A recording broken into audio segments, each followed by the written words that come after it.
Hello guys, कैसे हो आप सब लोग। मैं Puneet Kumar, study with Puneet channel में दोस्तों आपका बहुत बहुत हार्दिक स्वागत है। चलो दोस्तों, जैसे कि हम लेकर आते हैं भाई आपके लिए कंटिन्यू साइंस की क्लासेस, जो कि हम साइंस कवर कर रहे हैं। तो गाइस इसमें जो है ना आज फिजिक्स की, ठीक है दोस्तों, कौन सी क्लास है गाइस? फिजिक्स की क्लास नंबर 3। ठीक है गाइस, क्लास नंबर 3, यानी कि फ़िज़िक्स की जो क्लास है वो नंबर 3, जिसमें कि बहुत ही धमाकेदार और शानदार प्रश्न है। ठीक है गाइस, बहुत ही अच्छे से अच्छे बेहतर क्वांटिटी के प्रश्न है। और ये जो है ना हम क्वेश्चन कोशिश कर रहे हैं कहाँ से दोस्तों, आपका प्रेशर, ठीक है दोस्तों, श्यानता यानी कि दाब, श्यानता, पृष्ठ तनाव, ठीक है दोस्तों, और जी प्लेवन। गाइस इन्हीं से एक क्वेश्चन है, और जो कि बहुत ही धमाकेदार क्वेश्चन है। और अगर मैं बात करूँ तो 75 क्वेश्चन है, जो कि उम्मीद कर दूँ कि फिजिक्स के आपके किसी भी एग्ज़ाम में आप दोगे तो 2 से 3 नंबर, 2 या 3 प्रश्न आपको इसी में से मिल जाएंगे। ठीक है गाइस, चलो भाई स्टार्ट करते हैं फिर हम क्लास को बहुत ही धमाकेदार तरीके से। क्वेश्चन नंबर 1 में कहा, क्या कहा दोस्तों, देख लो सुन कि वर्षा की बूंद गोलाकार होती है क्योंकि वे बहुत ऊंचाई से गिरती हैं, हवा में प्रतिरोध होता है, जल में पृष्ठ तनाव होता है, और इनमें से कोई नहीं। तो भाई ये जो होती है ना, इसका जो आंसर हो जाएगा ऑप्शन नंबर सी, यानी कि जल में पृष्ठ तनाव के कारण ही वर्षा की बूंदें कैसी होती है दोस्तों, गोलाकार होती है। ठीक है गाइस, क्वेश्चन नंबर 2 की तरफ चलते हैं भाई। वायु दाबी मापी की रीडिंग में अचानक गिरावट इस बात का संकेत है कि मौसम स्थिर तथा शांत होगा, वर्षा युक्त होगा, ठंडा होगा, डी तूफानी होगा। तो इसका जो आंसर हो जाएगा ऑप्शन नंबर 2 का डी, यानी कि कैसा हो जाएगा दोस्तों, तूफानी हो जाएगा। तो दोस्तों मैं आपको बता देता हूँ इसमें क्या होता है भाई। ये जो है ना तो एक बैरोमीटर की रीडिंग होती है, वायु दाब मापी जिसे हम बोलते हैं बैरोमीटर की रीडिंग। इसमें 3 चीज़ें होती हैं। अगर ये जैसे इसमें कहा कि अचानक से गिरावट आएगी तो क्या होगा, मौसम तूफानी होगा। अगर वो धीरे धीरे नीचे को आएगा दोस्तों, धीरे धीरे, तो क्या होगी, मौसम में वर्षा होगी। अगर वो धीरे धीरे ऊपर की तरफ जाएगा तो ऊपर की तरफ जाने पर क्या होगा गाइज, जो आपका दिन है वो कैसा रहेगा, वो साफ़ रहेगा। ठीक है दोस्तों, समझ लो मेरी बात, दिन कैसा होगा, साफ़। मैं फिर से बता दूँ, अगर ये आपका धीरे धीरे नीचे को आएगा तो मौसम में बारिश होगी, और ये अगर धीरे धीरे ऊपर को जाएगा तो क्या होगा भाई, दिन साफ़ रहेगा। लेकिन अगर अचानक से नीचे की ओर गिरता है तो कैसा हो जाएगा, मौसम आपका तूफ़ानी हो जाएगा। ठीक है गाइस, मौसम कैसा हो जाएगा, तूफ़ानी हो जाएगा। क्वेश्चन नंबर 3 की तरफ चलते हैं भाई। निम्नलिखित में से किस एक के लिए केशिकात्व एकमात्र कारण नहीं है, स्याही सूखने का, भूमिगत जल का ऊपर चढ़ना, सूती कपड़े पर जल की बूंद का फैलना, या पौधों की जड़ें से जल का इसके पर्ण समूह की ओर बढ़ना। तो गाइस इसमें पूछे आपका केशिकात्व का, तो इसका जो आंसर हो जाएगा ऑप्शन डी, पौधों की जड़ों से जल का इसके पर्ण समूह की ओर बढ़ना। ये आपका आंसर गलत होता है, क्योंकि किसी आप देखो इसमें क्या होता है केशिकात्व में कि आप स्याही का सोखना, आप किसी कपड़े पर स्याही गिरो तो स्याही गिरने पर क्या होता है, वो कपड़ा उस स्याही को सोख लेता है। या भूमिगत जल का ऊपर चढ़ना है, यानी कि जब भूमिगत जो जल होता है वो तनों के थ्रू, ठीक है, पेड़ में ऊपर चढ़ता है। या सूती कपड़े पर जल की बूंद का फैलना। तो ये तीनों आंसर इसके सही हैं, लेकिन जो ऑप्शन नंबर डी है वो आपका आंसर गलत है, कि पौधों की जड़ों से जल का इसके समूह की ओर बढ़ना। ठीक है गाइस, क्वेश्चन नंबर 4 की तरफ चलते हैं अभी। 4 में क्या, बत्ती वाले स्टोव में केरोसिन के बत्ती के ऊपर चढ़ने का कारण है दोस्तों, अभी हमने पढ़ा था, क्या पढ़ा था, परासरण, जीव द्रव्य संकुचन, पृष्ठ तनाव या विष। तो इसका जो आंसर हो जाएगा वो हो जाएगा ऑप्शन नंबर बी, पृष्ठ तनाव। पृष्ठ तनाव के कारण ही ये क्या होता है, केरोसिन में जो बत्ती के ऊपर चढ़ने लगता है, जो केरोसिन का यानी कि जो मिट्टी का तेल हम बोलते हैं, वो बत्ती में धीरे धीरे ऊपर चढ़ने लगता है, और जिसकी वजह से आपने देखा होगा लैंप जो होते थे वो जलने लगते थे। ठीक है, क्वेश्चन नंबर 5 की तरफ चलते हैं भाई। 5 में कहा दोस्तों, जब कोई जहाज नदी से सागर में घुसता है तो वह कुछ ऊपर उठ जाता है, वह कुछ नीचे जाता है, वह समुद्र की तली में डूब जाता है, वह उसी तली पर। तो ये आपने देखा हो, जब आप कोई जहाज नदी से सागर में घुसता है तो क्या करता है, वह थोड़ा सा ऊपर की ओर उठ जाता है। ठीक है दोस्तों, कहाँ उठता है भाई, वो थोड़ा सा ऊपर की ओर उठ जाता है। क्वेश्चन नंबर 6 की तरफ चलते हैं भाई, ऑप्शन नंबर 1 ही है यहाँ पर। यदि साबुन के 2 भिन्न भिन्न व्यास के बुलबुलों को एक नली द्वारा एक दूसरे के संपर्क में लाया जाए तो क्या घटित होगा, ऑप्शन नंबर ए, दोनों बुलबुलों का आकार वही रहेगा। ठीक है गाइस, बाकी ऑप्शन की तरफ चलते हैं भाई। ये ऑप्शन नंबर बी, कि छोटा बुलबुला व छोटा व बड़ा बुलबुला और बड़ा हो जाएगा। समान आकार प्राप्त करने के लिए छोटा बुलबुला बड़ा व बड़ा बुलबुला छोटा हो जाएगा। दोनों बुलबुले संपर्क में आते ही फट जाए। तो इसका जो आंसर हो जाएगा ऑप्शन नंबर बी सी है, छोटा बुलबुला और छोटा हो जाएगा, व बड़ा बुलबुला और बड़ा हो जाएगा। ठीक है गाइस, क्वेश्चन नंबर 7 की तरफ चलते हैं अभी। क्वेश्चन नंबर 7 में क्या कहा, द्रव बूंद किस संकुचित न्यूनतम क्षेत्र घेरने की प्रवृत्ति का कारण है, ऑप्शन नंबर ए, पृष्ठ तनाव, बी है घनत्व, सी श्यानता है दोस्तों। डी है आपका वाष्प। तो भाई मैंने बताया था द्रव बूंद की जो संकुचित न्यूनतम क्षेत्र घेरने की जो प्रवृत्ति होती है वो क्या कहलाती है? ऑप्शन नंबर ए आपकी वो पृष्ठ तनाव कहलाती है। क्या कहलाती है दोस्तों? वो आपकी पृष्ठ तनाव कहलाती है। क्वेश्चन नंबर 8 की तरफ चलते हैं। 8 में क्या कहा गाइस देख लेते हैं। इसमें लोहे की कील पारे पर क्यों तैरती है जबकि पानी में डूब जाती है? यानी कि जो लोहे की जो कील होती है वो पारे पर तो तैरती है लेकिन जबकि पानी में डूब जाती है। ऑप्शन नंबर ए लोहे की पारे से रासायनिक क्रिया की प्रवृत्ति पानी की तुलना में कम होने के कारण। लोहे का भार पानी से अधिक है तथा पानी से कम है। लोहे का घनत्व पानी से अधिक है तथा पानी से कम है। पारा पानी से भारी होता है। तो इसका जो आंसर हो जाएगा वो हो जाएगा लोहे का जो घनत्व है वो पानी से अधिक है तथा पारे से कम है। तो ऑप्शन नंबर सी इसका आपका सही आंसर हो जाएगा। ठीक है गाइज।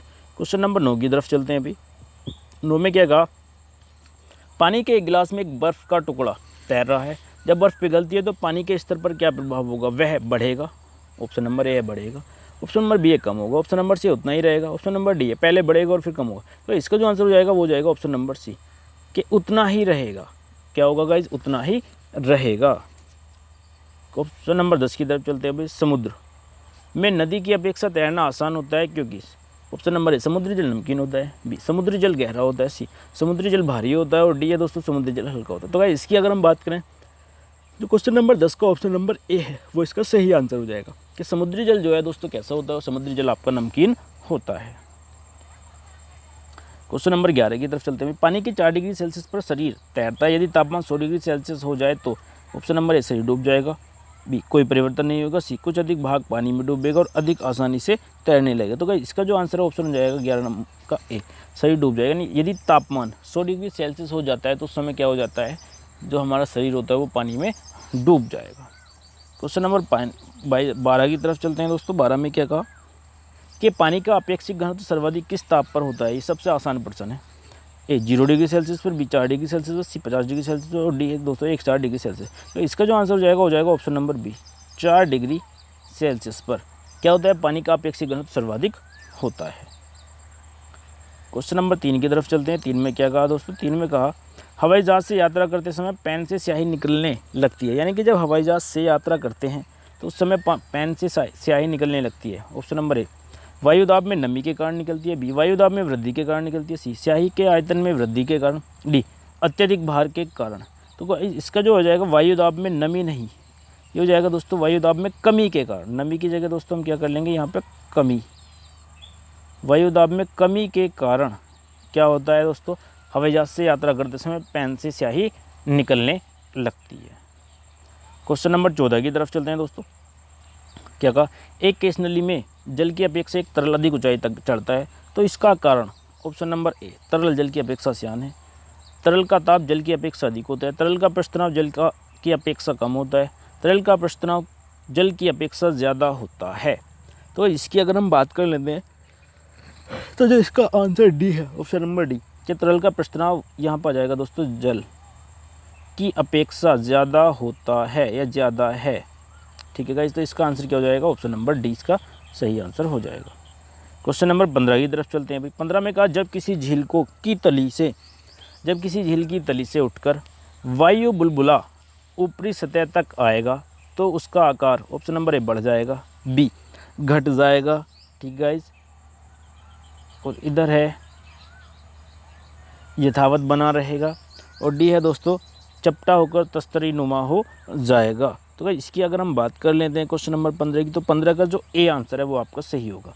और 15 का ये क्या कहता है कि जब किसी झील की तली से उठकर वायु बुलबुला ऊपरी सतह तक आएगा तो उसका आकार क्या हो जाएगा दोस्तों? बढ़ जाएगा। ठीक है गाइस। क्वेश्चन नंबर 16 की तरफ चलते हैं। भाई देखो बहुत ही धमाकेदार प्रश्न है।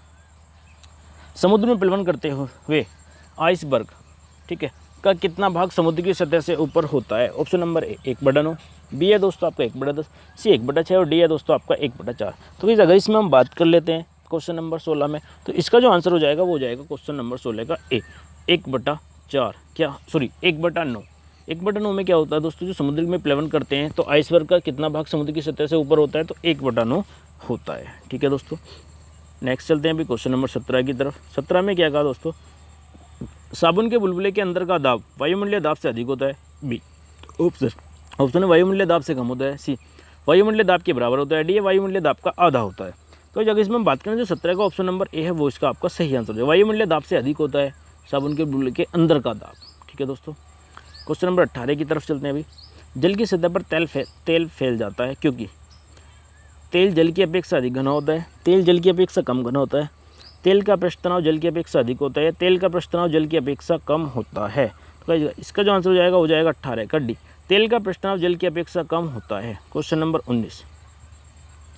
19 में क्या कहा दोस्तों, 19 में कहा आपका जब कुएं से पानी की बाल्टी को ऊपर खींचते हैं, जब कुएं से पानी की बाल्टी को ऊपर खींचते हैं तो हमें महसूस होता है कि बाल्टी, ऑप्शन नंबर ए, पानी की सतह से ऊपर भारी हो गई है, पानी की सतह से ऊपर हल्की हो गई है, पानी के बाहर आकर स्थिति खो बैठी है, पानी के बाहर आकार उसके द्रव्यमान में प्राप्ति हुई है। तो इसका जो आंसर हो जाएगा, इसका आंसर हो जाएगा 19 का ए, पानी की सतह से ऊपर भारी हो गई है। क्वेश्चन नंबर 20 की तरफ चलते हैं। 20 में क्या, ऑटोमोबाइल्स के हाइड्रोलिक ब्रेक के कार्य करने का सिद्धांत है।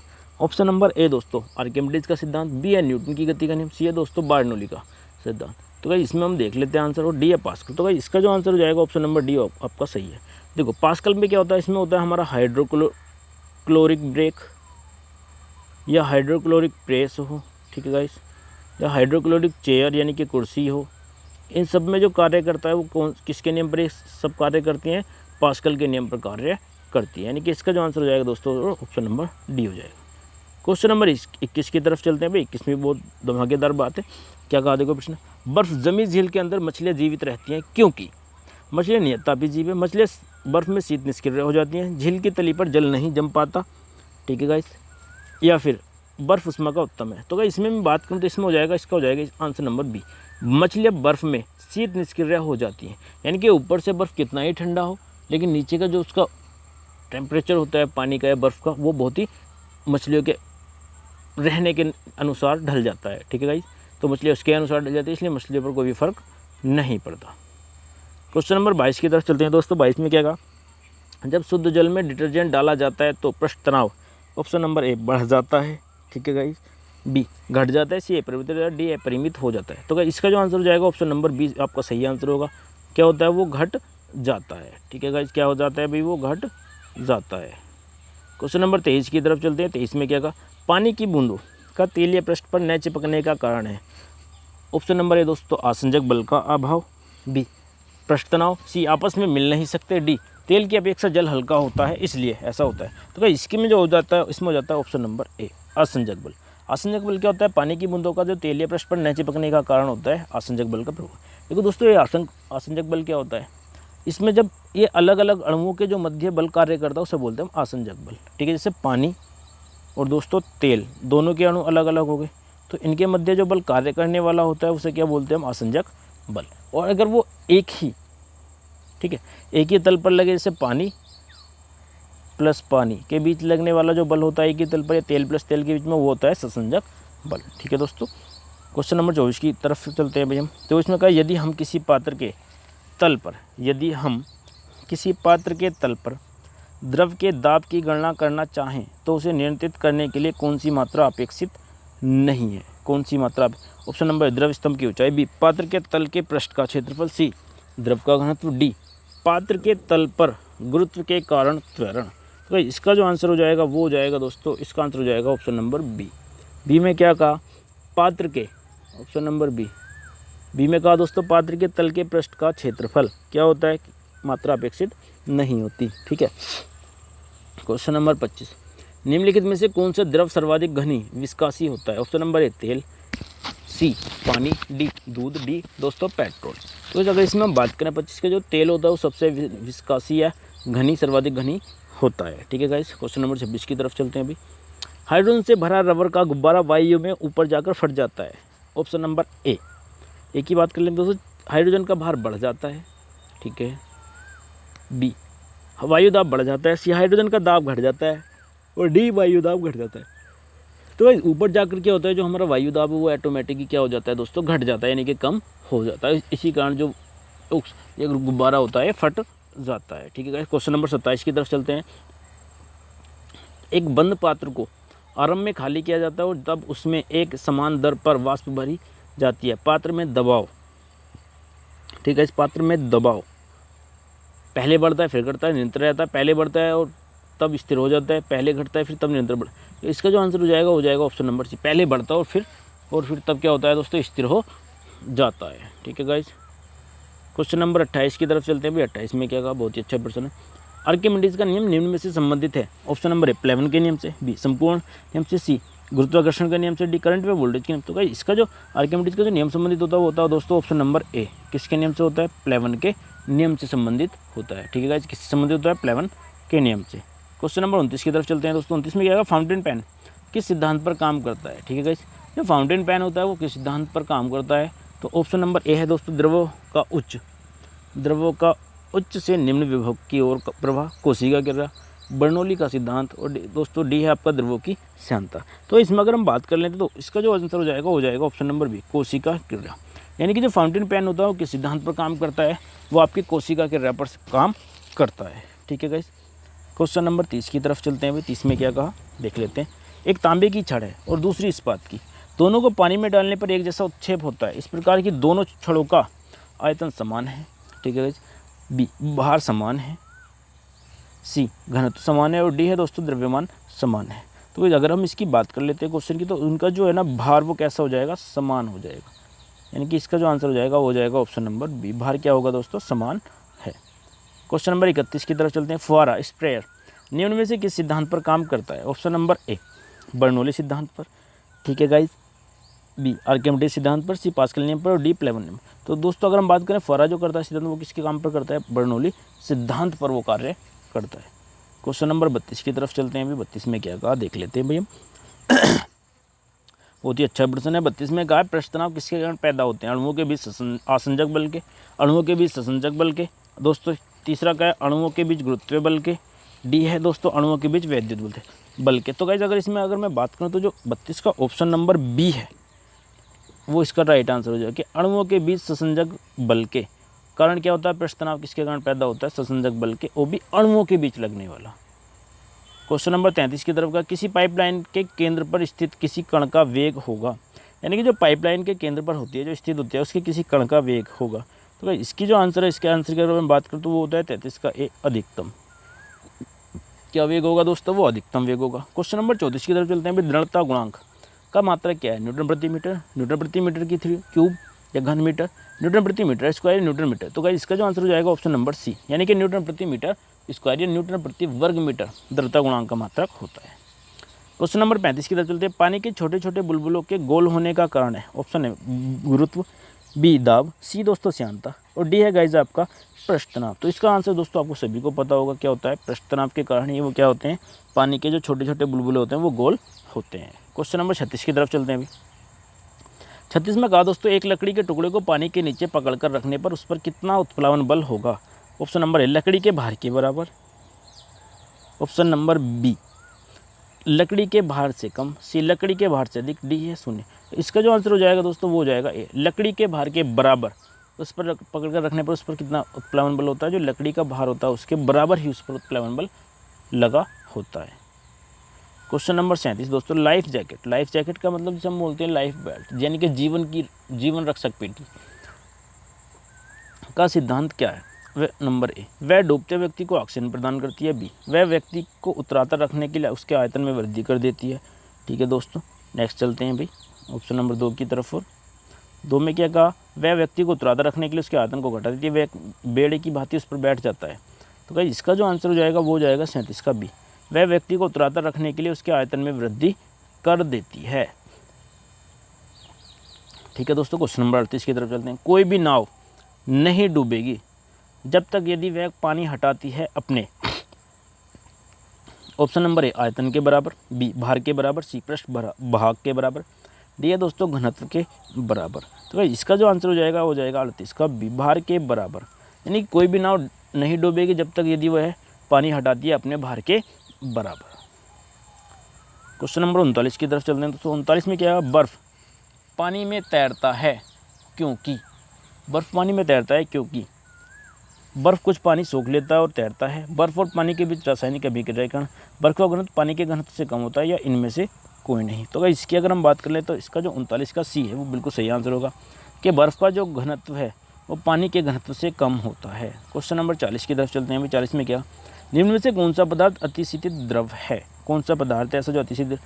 नंबर ए आइसक्रीम का, सी कांच का, डी बी अमोनिया, डी लकड़ी। तो इसमें अगर मैं बात कर लूँ तो 40 का जो ऑप्शन नंबर बी है वो सही है। कौन सा पदार्थ अतिशीतित द्रव है? अमोनिया। 41 क्वेश्चन में चलते हैं दोस्तों। स्थिर पानी में मिट्टी का तेल डालने पर मच्छर कम होते हैं क्योंकि यह प्रजनन में बाधा डालता है, मच्छरों के लिए उच्च विष है, लार्वा के सांस में बाधा डालता है मच्छरों को। तो इसका जो ऑप्शन नंबर सी वो आपका सही आंसर हो जाएगा। यानी कि जो मच्छरों के जो छोटे छोटे बच्चे होते हैं, यानी कि जो लार्वा होता है उसके सांस में क्या करता है? बाधा डालता है। इसलिए मच्छर मिट्टी के तेल डालने पर क्या होते हैं? कम हो जाते हैं। क्वेश्चन नंबर 42 की तरफ चलते हैं दोस्तों। 42 में क्या कहा देख लेते हैं भाई। किसी कमरे के कोने सेट की खुली शीशी रख देने से उसकी खुशबू में सभी भागों में फैल जाती है। यानी कि एक कोने सेट की खुली, यानी कि सेट का मतलब हो रहा है सेंट है दोस्तों, ठीक है। सेंट की खुली शीशी रख देने से उसकी खुशबू में सभी भागों में फैल जाती है। ऐसा किस कारण से होता है दोस्तों? ऑप्शन नंबर ए वाष्पीकरण से, बी वाष्पन से, सी है दोस्तों विसरण से, और डी है गाइस इसका ऊर्ध्वपातन से। तो गाइस इसका जो आंसर हो जाएगा ऑप्शन नंबर सी वो सही होगा। यानी कि विसरण के कारण ऐसा होता है। क्या होता है कि सारे जो भाग होते हैं उनमें सब में खुशबू फैल जाती है। क्वेश्चन नंबर 43 की तरफ चलते हैं। 43 में क्या कहा देख लेते हैं। 43 में कहा देखो, निम्न में से कौन सी भौतिक राशि है जो मात्रा में वृद्धि के बाद भी अप्रभावित रहती है? ऑप्शन नंबर ए आयतन, बी भार, सी द्रव्यमान, डी दोस्तों आपका घनत्व। तो गाइस ये जो हो जाएगा ऑप्शन नंबर आपका हो जाएगा 43 का डी, यानी कि घनत्व एक ऐसी राशि है जो अप्रभावित रहती है। क्वेश्चन नंबर 44 की तरफ चलते हैं। किसी विशाल झरने की तली में पानी का तापक्रम उसके सबसे ऊपरी भाग की तुलना में अधिक होता है क्योंकि गिरता हुआ पानी सूर्य की गर्मी सोख लेता है, पानी तली के पानी में अधिक स्थिर ऊर्जा होती है, गिरते हुए पानी की गतिज ऊर्जा उष्मा में परिवर्तित हो जाती है, या डी नदी के सैले में से उष्मा निकलती है। तो भाई इसकी अगर मैं बात कर लें तो 44 का जो आंसर हो जाएगा बी, तली के पानी में अधिक स्थितिज ऊर्जा होती है इसलिए ऐसा होता है। ठीक है गाइस। क्वेश्चन नंबर 45 की तरफ चलते हैं। 45 में क्या कहा, निम्न में से कौन वैज्ञानिक पानी की टब में नहाते समय अचानक यूरेका यूरेका चिल्लाते हुए बाहर निकल गए थे?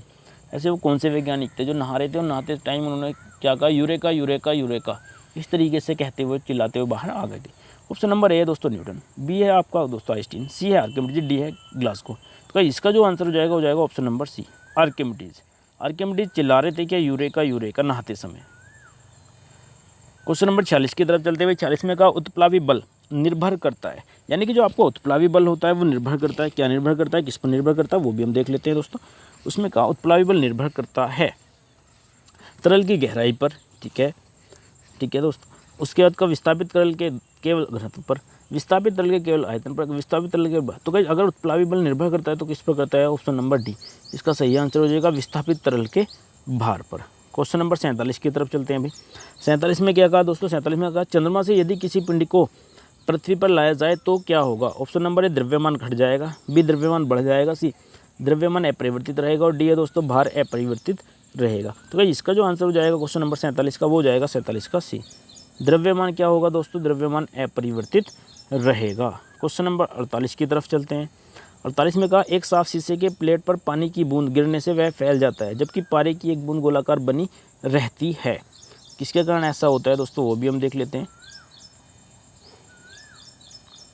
ये पारा धातु होता है, बिल्कुल पारे का घनत्व पानी के घनत्व से अधिक होता है, पारे का संसंजक उसका शीशे के साथ आसंजक से अधिक होता है, या पानी का संसंजक उसका शीशे के साथ आसंजक से अधिक होता है। तो इसका जो ऑप्शन हो जाएगा ऑप्शन नंबर डी बिल्कुल आपका सही आंसर होगा। सॉरी पारे का, पानी का नहीं पारे का गाइस, इसका ऑप्शन नंबर सी बिल्कुल सही आंसर होगा, डी नहीं होगा भी बच्चा। पारे का संसंजक उसका शीशे के साथ आसंजक से अधिक होता है। क्वेश्चन नंबर 49 की तरफ चलते हैं भाई। जब बर्फ़ पिघलती है तो इसका ऑप्शन नंबर ए आयतन बढ़ता है, बी आयतन घटता है, सी द्रव्यमान बढ़ता है, और डी दोस्तों द्रव्यमान घटता है। तो इसकी जो अगर हम बात करें तो इसका जो आंसर हो जाएगा बी आयतन क्या होता है? 49 का 20 का सही आंसर होगा कि जो आयतन होता है वो आयतन क्या होता है? वो घट जाता है। ठीक है दोस्तों। क्वेश्चन नंबर 50 की तरफ चलते हैं। 50 में क्या कहा भाई देख लेते हैं। वायु में प्रचक्री स्पिनिंग क्रिकेट बॉल के दोलन की संख्या की व्याख्या की जा सकती है बर्नौली के प्रमेय के आधार पर, या पवन द्वारा पैदा किए गए प्रक्षोभ के आधार पर, सी वायु की उत्प्लावकता के आधार पर, डी पवन की दिशा में अचानक परिवर्तन के आधार पर।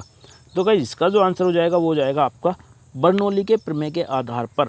त्रयचक्री का मतलब होता है जो स्पिन गेंदबाजी होती है उसे क्या कहते हैं, बर्नौली के प्रमेय के आधार पर हम उसकी व्याख्या कर सकते हैं। क्वेश्चन नंबर 51 की तरफ चलते हैं।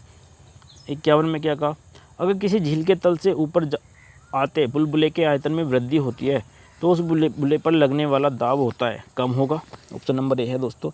बी है आपका बढ़ेगा, सी वही होगा, डी शून्य। तो इसका जो आंसर हो जाएगा ऑप्शन नंबर ए। क्या हो जाएगा, उसका जो बुलबुले पर लगने वाला दाब है वो कम होगा। क्वेश्चन नंबर 52 की तरफ चलते हैं भाई। 52 में क्या कहा, डेसिबल ध्वनि की प्रबलता की इकाई है। बिल्कुल सही सब कि कौन सुमेलित नहीं है बताना है, तो डेसिबल ध्वनि की प्रबलता की इकाई है, बिल्कुल सही बात है। अशक्ति शक्ति की इकाई है, बिल्कुल सही बात है। समुद्री मील नौसंचालन में दूरी की एक इकाई है, ये भी सही बात है भाई। सेल्सियस उष्मा की इकाई है दोस्तों। सेल्सियस जो उष्मा की नहीं होती, ताप की इकाई होती है, ठीक है। तो ये उसका आंसर जो आपका गलत है, यानी कि इसमें जो इसका आंसर हो जाएगा फाइनल वो हो जाएगा ऑप्शन नंबर डी, क्योंकि उसमें उसने गलत ही पूछा है, नहीं है। क्वेश्चन नंबर 53 चलते हैं। विल्हेम रॉन्टजन ने आविष्कार किया था। ऑप्शन नंबर ए रेडियो का, बी एक्सरे मशीन का, सी विद्युत धूल का। तो गाइस इसका जो आंसर हो जाएगा ऑप्शन नंबर बी आपका सही आंसर हो जाएगा, एक्सरे मशीन का या एक्सरे का जो आविष्कार किया था वो किसने किया था, विल्हेम रॉन्टजन ने आविष्कार किया था, ठीक है। क्वेश्चन नंबर 54 की तरफ चलते हैं। 54 के चंद्र एक्सरे दूरबीन का नाम किस वैज्ञानिक के सम्मान में रखा गया। ऑप्शन नंबर ए चंद्रशेखर वेंकटरमन के, बी जगदीश चंद्र बोस के, सी प्रफुल्ल चंद्र राय के, डी सुब्रमण्यम चंद्रशेखर। तो गाइस इसका जो आंसर हो जाएगा ऑप्शन नंबर डी आपका सही हो जाएगा, आंसर हो जाएगा। किसके उपलक्ष्य में रखा गया था, किसके सम्मान में रखा गया था चंद्र एक्सरे दूरबीन का नाम, सुब्रमण्यम चंद्रशेखर के, ठीक है गाइस।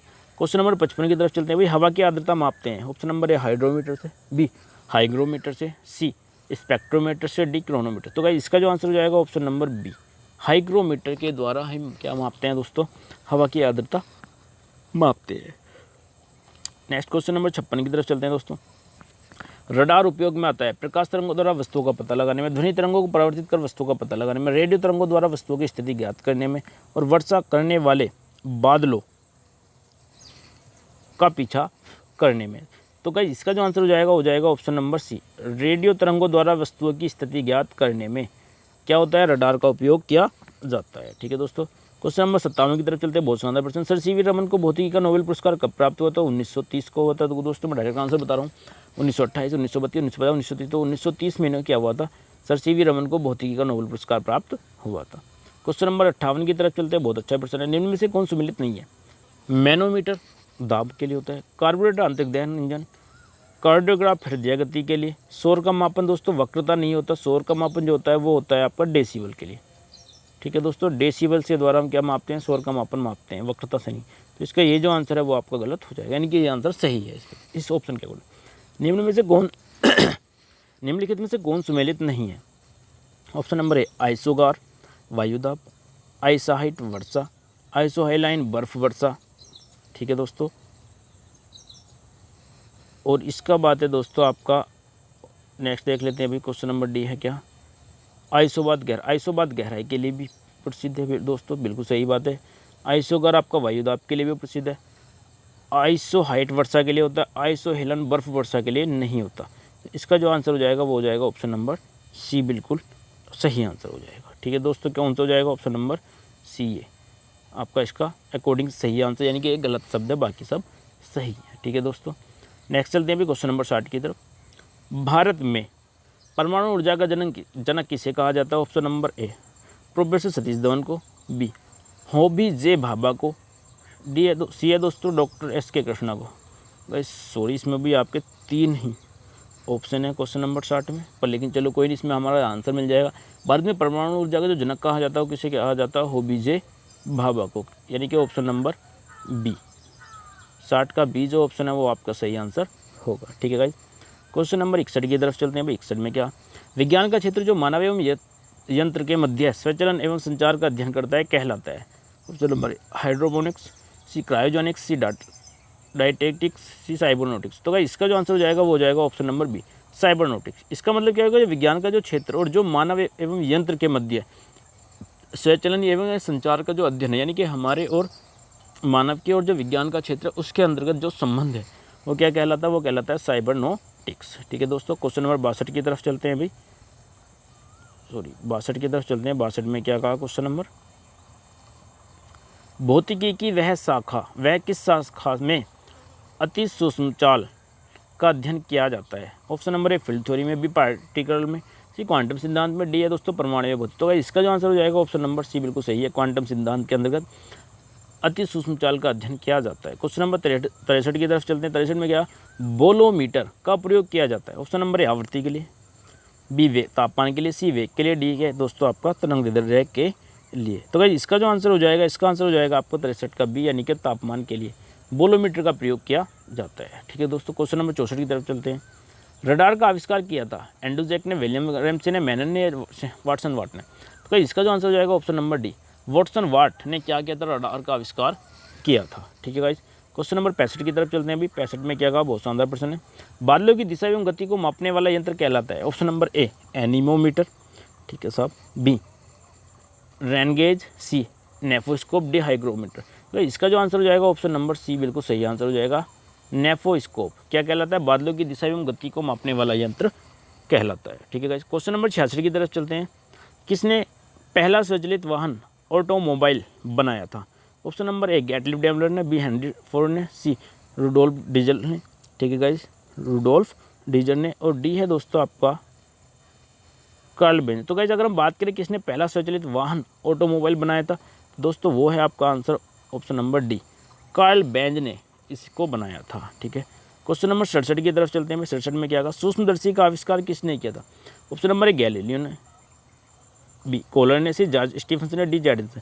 तो इसका जो आंसर होता है सूक्ष्मदर्शी का, वो क्या था, किसने सूक्ष्मदर्शी का जो आविष्कार किया था, जेड जॉनसन ने किया था। ठीक है गाइस, क्वेश्चन नंबर 68 की तरफ चलते हैं। अभी परमाणु घड़ी निम्न में से किसके संक्रमण ट्रांजिशन पर आधारित होती है? ऑप्शन नंबर ए सोडियम के, बी सीजियम के, सी मैग्नीशियम, डी एल्यूमिनियम। तो गाइस परमाणु घड़ी जो होती है वो होती है ऑप्शन नंबर बी, सीजियम के ट्रांजिशन पर आधारित होती है। क्वेश्चन नंबर 69 की तरफ चलते हैं। बहुत छोटे समय को मापने के लिए सबसे छोटी घड़ी का प्रयोग किया जाता है? ऑप्शन नंबर ए क्रिस्टल घड़ी का, बी क्वार्ट्ज घड़ी का, सी आणविक घड़ी का, और डी है दोस्तों कमानी घड़ी का। तो गाइस इसका जो आंसर हो जाएगा वो जाएगा बी, आणविक घड़ी का सबसे बहुत छोटे समय को मापने के लिए सबसे पहले घड़ी का प्रयोग किया जाता है आणविक घड़ी का। ठीक है guys, question number 70 chronology. Question number 70 है दोस्तों, क्रोनोलॉजी किसका अध्ययन है? ऑप्शन नंबर ए समय की अवधि का, बी जीवाश्म का, सी दूरी का, डी समय का। तो गाइस इसका जो आंसर हो जाएगा वो जाएगा ऑप्शन नंबर बी, समय की अवधि का क्रोनोलॉजी में क्या किया जाता है? अध्ययन किया जाता है। क्वेश्चन नंबर 31 की तरफ चलते हैं। किसी वस्तु का त्रिविम या छवियां रिकॉर्ड तथा पुनरुत्पादित करने की तकनीक को कहा जाता है? Option number A audiography, C B है दोस्तों lexicography, C holography, D photography. तो इसका जो आंसर हो जाएगा वो जाएगा option number C, holography. Question number 72 की तरफ चलते हैं। गणना में सहायक, ठीक है गाइस, गणना में सहायक गणितीय साधन के रूप में लघुगणक का संकल्पना निम्नलिखित में से किसने किया था? ऑप्शन नंबर ए जूस्टबर्गी ने, बी है दोस्तों जॉन नेपियन, सी ताइचेन, डी आर्किमिडीज। तो गाइस जो होते हैं option number B, John Napier ने लघुगणक की संकल्पना को दिया था। ठीक है, किसने दिया था दोस्तों? जॉन नेपियन ने। क्वेश्चन नंबर 73 की तरफ चलते हैं। अभी बहुत शानदार प्रश्न है भैया। निम्न में से कौन सा सही सुमेलित नहीं है? ऑप्शन नंबर ए ओडोमीटर वाहनों के पहियों द्वारा तय की गई दूरी की माप है। ठीक है साहब, क्वेश्चन नंबर 73 की बात चल रही है, ये तो बिल्कुल सही बात है भाई। ओडोमीटर विद्युत चुम्बकीय तरंगों की आवृत्ति मापने के लिए, ये भी सही है। ऑडियोमीटर ध्वनि तीव्रता मापने के लिए, ये भी। एमीटर विद्युत शक्ति मापने के लिए, ये दोस्तों आपका गलत आंसर है, यानी कि डी एमीटर, ये वाला डी जो है आपका क्या होता है दोस्तों? गलत। ये विद्युत धारा मापने के लिए होता है, विद्युत शक्ति नहीं। ठीक है गाइस, क्वेश्चन नंबर 68 थ्रियोडोलाइट यंत्र से आप क्या मापा जाता है? ऑप्शन नंबर ए दोस्तों लंबवत कोण, बी है दोस्तों आपका इसमें ऑप्शन नंबर बी है सूर्य किरणों की तीव्रता, सी है दोस्तों ध्रुवों की शांत, और डी है दोस्तों भूकंप की तीव्रता। तो गाइस इसका जो आंसर हो जाएगा वो जाएगा थ्रियोडोलाइट से मापते हम लंबवत कोण। ठीक है गाइस, क्वेश्चन नंबर 75 की तरफ चल लेते हैं भाई, जो कि लास्ट क्वेश्चन आज का। वायरलेस का आविष्कार किसने किया था?